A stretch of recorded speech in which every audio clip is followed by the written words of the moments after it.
Hello everyone, Shri IAS academy में आपका स्वागत है। जैसा कि आप जानते हैं कि श्री आईएएस एकेडमी ने एनवायरनमेंट बुक सीरीज की शुरुआत की थी, जिसमें ऑलरेडी हमारे 11 पार्ट आ चुके हैं।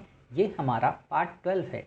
इसमें हम देखेंगे बायोडाइवर्सिटी से संबंधित कई सारी शब्दावलियाँ और बायोडाइवर्सिटी का मतलब। तो चलिए शुरू करते हैं। जैसा कि आप देख रहे हैं, आज का हमारा टॉपिक है जैव विविधता की प्रवणता। ऑलरेडी हमने अपने प्रीवियस पार्ट में देखा था कि जैव विविधता क्या होती है, उसके टाइप्स क्या होते हैं और उसके मापन की विधियां कौन सी हैं। आज हम देखेंगे कि जैव विविधता की प्रवणता क्या होती है, अर्थात इसका मतलब क्या है, वो अभी आपको समझ में आएगा। अक्षांशों में प्रायः उच्च अक्षांश से निम्न अक्षांश की ओर तथा पर्वतीय क्षेत्रों में ऊपर से नीचे की ओर आने पर प्रजातियों की संख्या में अंतर जैव विविधता की प्रवणता कहलाती है। इसका सामान्य सा क्या मतलब हुआ, आप जब भी केमिस्ट्री पढ़ते हो या फिजिक्स पढ़ते हो तो वहाँ पे आप प्रवणता रूपी एक शब्द को पढ़ते हो। इसका मतलब ये होता है कि कोई भी चीज़ अगर ऊपर जा रही है काफ़ी मात्रा में और कोई भी चीज़ वापस नीचे आ रही है उतनी ही मात्रा में, तो इनके बीच का जो डिफरेंस है, समझ गए, उस डिफरेंस को ही हम प्रवणता कहते हैं। समझ गए। अब वही चीज़ हमें जैव विविधता के संदर्भ में देखना है। जैव विविधता के संदर्भ में क्या मतलब है, जैसे आपको पता है कि ये हमारी एक अर्थ है। क्लियर। इस अर्थ में बीच में हमारी कौन सी विषुवत रेखा जाती है, 0 डिग्री। समझ गए। इसके ऊपर हमारी एक रेखा जाती है कर्क रेखा और इसके नीचे हमारी जाती है एक मकर रेखा। ये भी 23.5 डिग्री और ये भी 23.5 डिग्री पे होती है। जब हम ज्योग्राफी पढ़ेंगे तो वहाँ और डिटेल में पढ़ेंगे। ये जो जीरो होता है ये बेसिकली होता है निम्न अक्षांश।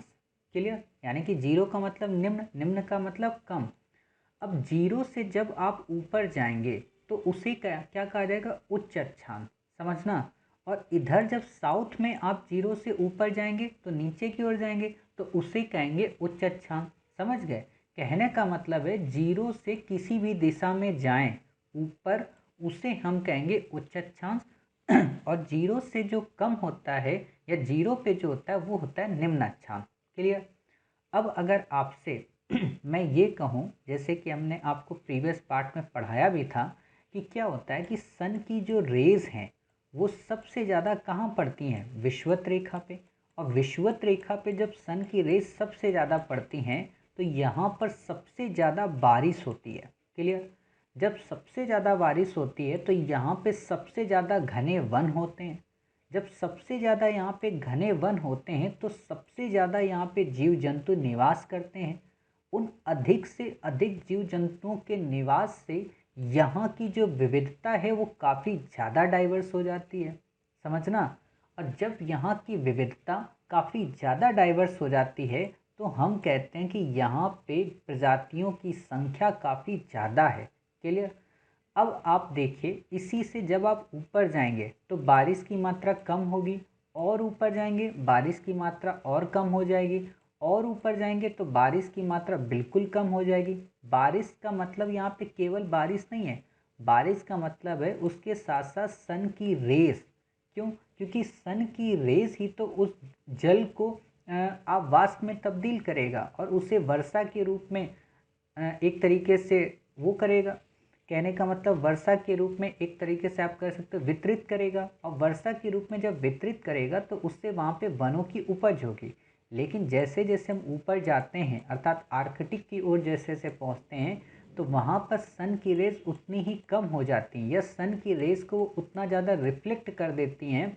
तो क्या होता है कि वहाँ पर किसी भी प्रकार के उतने ज़्यादा वन नहीं हो पाते जितने उष्णकटिबंधीय वर्षा वनों में होते हैं। इनको हम उष्णकटिबंधीय वर्षा वन भी कहते हैं। क्लियर।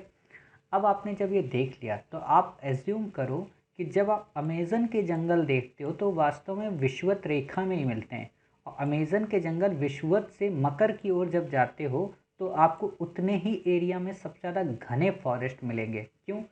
क्योंकि ऑलरेडी वहाँ पर बारिश सबसे ज़्यादा होती है। क्लियर। तो आप ये समझ गए क्यों वहाँ बारिश होती है। अब आप ये भी समझ गए कि उच्च और निम्न अक्षांश का क्या मतलब है। ये तो हो गया बेसिक। यूपीएससी ने इस पे एक बार प्रश्न पूछ लिया है कि 2 बार पूछा है कि उच्च अक्षांश और निम्न अक्षांश के बारे में। अब आपसे अगर प्रश्न पूछेगा तो ऐसे पूछेगा कि पर्वतीय क्षेत्रों में नीचे से ऊपर की ओर जाने पर जैव विविधता में बढ़ोतरी होती है। तो वही बात यहाँ पे है कि पर्वतीय क्या हुआ, जीरो, और यहाँ पे क्या हुआ, जीरो से ऊपर जाएंगे तो उच्च अक्षांश, तो जीरो पे सबसे ज़्यादा होगी ना, यानी कि गिरपद पे सबसे ज़्यादा होगी। लेकिन पर्वतों की ऊंचाइयों पर जितना हम पहुँचते जाएंगे, चोटियों पर जितना पहुँचते जाएंगे, वहाँ पर ना तो उतने वन होंगे और ना ही उतनी डाइवर्सिटी होगी जीवों की। और आप देखते हो जितने भी पर्वत और पहाड़ आप देखोगे, उनमें वास्तव में जितने टॉप पीक पे आप पहुँचोगे तो वहाँ पे आपको किसी प्रकार के उतने वन नहीं मिलेंगे जितने गिरिपद में आपको वन मिलेंगे। क्लियर? तो अगर आपसे ये प्रश्न भी पूछें कि पर्वतों में ऊपर से नीचे की ओर जाने पर जैव विविधता बढ़ती है, तो बिल्कुल सही है। नीचे से ऊपर की ओर जाने पर जैव विविधता घटती है, तो बिल्कुल सही है। क्लियर? और इसी के अंतर को, यानी कि जैव विविधता के बढ़ने और घटने के अंतर को ही जैव विविधता की प्रवणता कहते हैं। अब आप ये भी समझ गए। फिर है तापमान में कमी पर्वतीय क्षेत्रों में जैव विविधता में भिन्नता का एक बड़ा कारण है। वही बात कि जो पर्वतीय क्षेत्र हैं, मान लीजिए पर्वत का भाग है, यहाँ पे सन की रेस कम पड़ेगी और नीचे सन की रेस काफ़ी ज़्यादा पड़ती है, तो यहाँ पे विविधता ज़्यादा होगी, बारिश यहाँ पे ज़्यादा होगी। इसीलिए आप देखना कि जब लोग पर्वतीय प्रदेशों में जाते हैं, आप लवासना जब जाओगी, वहाँ जब ट्रेनिंग करोगे आप लोग, तो क्या होगा, वहाँ वो ठंडक प्रदेश है। समझ गए? इसीलिए आप पहाड़ों पे आपकी ट्रेनिंग होती है ताकि आपको ठंडक फील हो। समझ गए? चलिए, आपने इतनी चीज़ें देख ली। अब आता है हमारा जैव विविधता को आखिरकार खतरा किससे है। यूपीएससी इंडिपेंडेंट रूप से आपसे प्रश्न पूछती है और वहाँ पर जानते हो एक प्रश्न क्या डाल देती है, वहाँ पर डाल देती है कि नए वृक्षों को लगाने से क्या जैव विविधता को खतरा है, तो बिल्कुल नहीं खतरा है। तो इन चीज़ों से हमेशा बचना। अगर आपको काफ़ी सारे ऑप्शन दे दे तो उसमें थोड़ी सतर्कता रखना। वैसे तो सारे ऑप्शन होते हैं सही, लेकिन खतरे को लेकर यूपीएससी दिमाग लगा जाती है। जैसे आपको देखा होगा आपने कि एक यूपीएससी ने प्रश्न पूछा है कि जल हरित गृह गैसों को बढ़ाने में मुख्य भूमिका है किसकी, प्रकाश संश्लेषण की क्रिया की या फिर कार्बन डाइऑक्साइड की। तो वहाँ पे कंफ्यूज हो जाते हैं बच्चे और प्रकाश संश्लेषण को भी लगा देते हैं जाके, जबकि प्रकाश संश्लेषण क्या करता है, कार्बन को एब्जॉर्ब करता है। समझ गए? तो आप ये देख सकते हो। चलिए, क्या खतरे हैं देख लेते हैं। आवासों का विनाश होता है। क्लियर? विदेशी प्रजातियों के प्रवेश से दिक्कत होती है। मान लो जैसे अभी उत्तराखंड में त्रासदी आई तो काफ़ी सारी बायोडाइवर्सिटी डिस्टर्ब हो गई होगी। पश्चिमी घाट में जब तूफान वगैरह आते हैं, चक्रवात, तो डाइवर्सिटी डिस्टर्ब होती है। यहाँ तक कि आपने ऑस्ट्रेलिया के जंगलों में बुश फायर देखी थी, आपने अमेज़न के जंगलों में अभी विगत वर्ष आग देखी थी। तो ये सब क्या है, ये वहाँ की बायोडाइवर्सिटी को डिस्टर्ब कर देती हैं। क्लियर? विदेशी प्रजातियों का प्रवेश, कई बार क्या होता है कि विदेशी घास या विदेशी प्रजाति या विदेशी प्रजाति का जीव कोई आ जाता है तो वो उन सारी जीवों की संख्या को समाप्त कर देता है।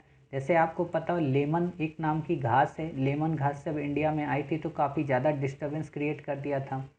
पॉल्यूशन भी इस चीज़ को प्रभावित करता है। जनसंख्या में वृद्धि व गरीबी भी इसको प्रभावित करती है। जनसंख्या में वृद्धि कैसे प्रभावित करती है कि मान लीजिए पॉपुलेशन बढ़ जाएगी तो जीवों का रहने का स्थान उतना ही कम हो जाएगा ना। गरीबी कैसे प्रभावित करती है क्योंकि लोग क्या करते हैं, जंगलों को काटते हैं, किस लिए, ताकि अपनी जीविकोपार्जन कर सकें, या पशु पक्षियों को मारते हैं ताकि वो अपना धंधा चला सकें। समझ गए? फिर है प्राकृतिक कारण, कई बार नेचुरल डिजास्टर आती है जैसे चक्रवात वगैरह। जलवायु परिवर्तन, क्लाइमेट चेंज हो रहा है। अब सोचो जब टेम्परेचर ज़्यादा हो जाएगा और जिन जीवों को ज़्यादा टेम्परेचर में रहने की आदत नहीं है तो उनको तो दिक्कत होगी ना। फिर है कृषि क्षेत्रों का विस्तार, एग्रीकल्चर के लिए भूमि का काफ़ी ज़्यादा विस्तार किया जा रहा है जिससे जंगलों का विनाश हो रहा है। तो ये कई सारे कारण हैं जो इस चीज़ को प्रमोट करते हैं। क्लियर? फिर आता है हमारा भारत में जैव विविधता कैसी, अर्थात भारत में जैव विविधता के क्या टाइप्स हैं।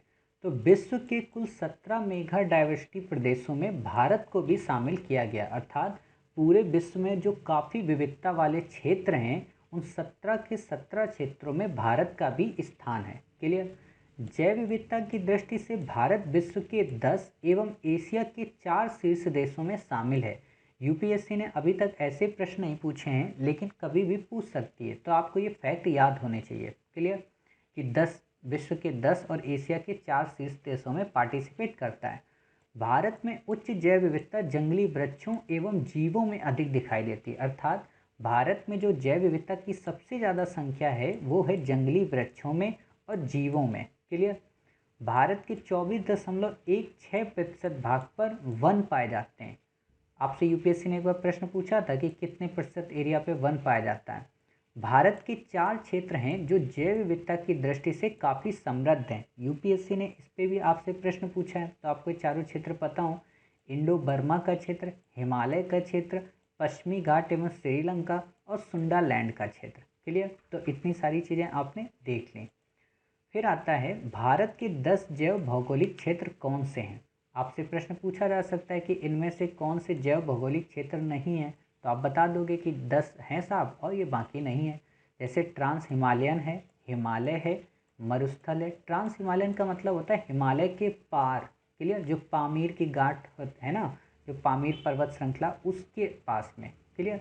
मरुस्थल, पश्चिमी घाट, दक्कन प्रायद्वीप पठार, अर्ध शुष्क क्षेत्र, गंगा का मैदानी क्षेत्र, तटीय क्षेत्र, उत्तर पूर्वी क्षेत्र और कई सारे आइलैंड द्वीप समूह। क्लियर। तो इतनी सारी चीज़ें आप समझ गए।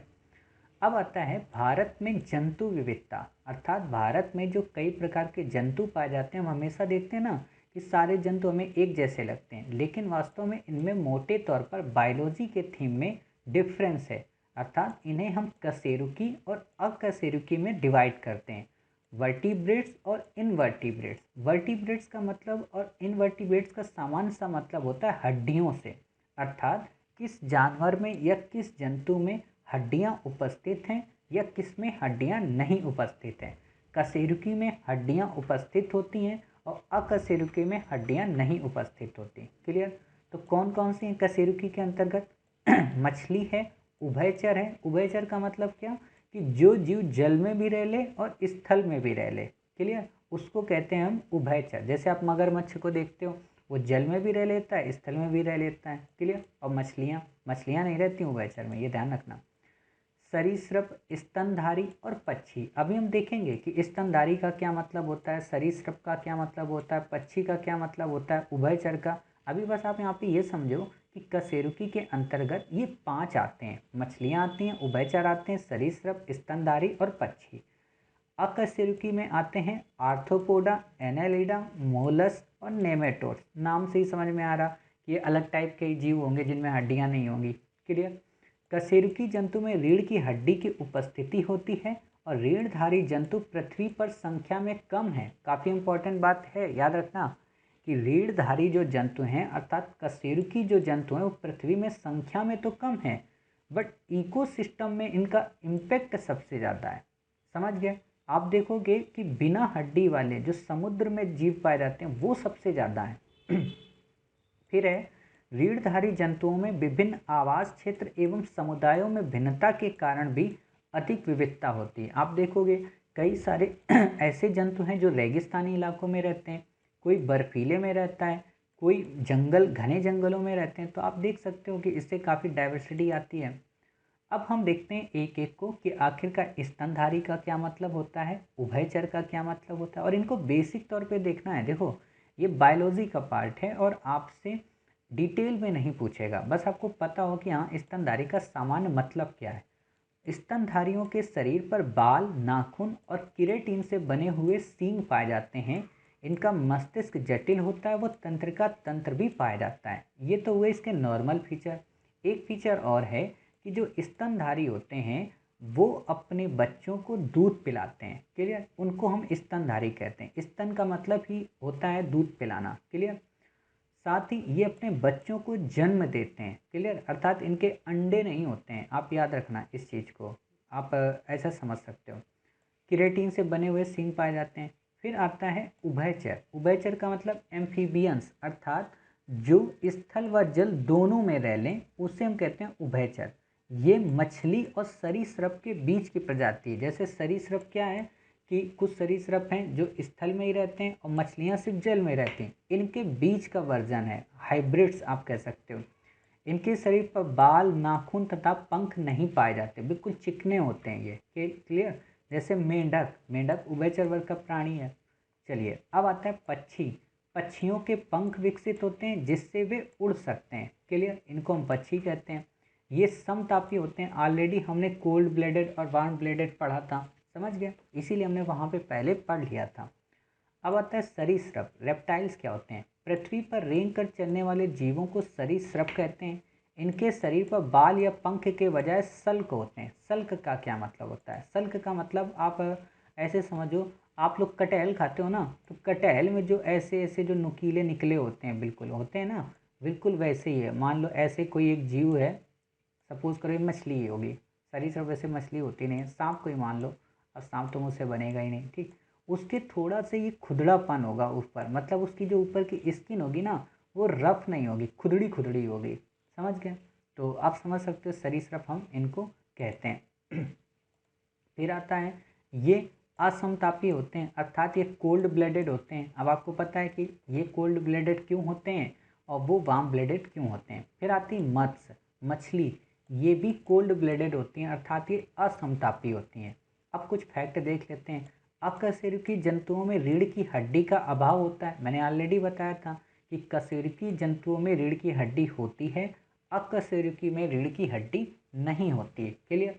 ये प्रजातियां शारीरिक रूप से बहुत छोटे और ज़्यादातर जलीय पारितंत्र में ही पाई जाती हैं, अर्थात अकशेरुकी जो जीव आपको मिलेंगे वो अधिकांशतः जल में ही मिलेंगे, स्थल में नहीं मिलेंगे। क्लियर। फिर है इनका आवास क्षेत्र मुख्यतः दलदली या समुद्री क्षेत्र होता है। समझ गए कि वास्तव में दलदल में रहते हैं और इनका निवास स्थान समुद्र में होता है। क्लियर। तो इस तरीके से हमने काफ़ी बेसिक जानकारी ली। सरीसृप क्या होता है, मत्स्य क्या होता है, उभयचर क्या होता है, स्तनधारी क्या होता है, साथ ही कशेरुकी अकशेरुकी का क्या मतलब होता है, भारत में जंतु विविधता कैसी है, भारत के भौगोलिक क्षेत्र कौन से हैं और भारत में जैव विविधता कैसी है और जैव विविधता के खतरे कौन कौन से हैं, इन सारी चीज़ों को हमने अध्ययन किया। साथ ही हमने ये भी देखा कि जैव विविधता की प्रवणता क्या होती है। इस पे यूपीएससी आपसे प्रश्न पूछ सकती है, तो इन वीडियोस को आप अच्छे से करिएगा। यूपीएससी क्वेश्चन को अपने रिपीट कर सकती है। क्लियर। तो आपसे ऐसे प्रश्न गलत नहीं होने चाहिए। क्लियर। तो मिलते हैं हम अपने अगले पार्ट में कुछ नए टॉपिक के साथ। तब तक अपना ख्याल रखिए और स्वस्थ रहिए।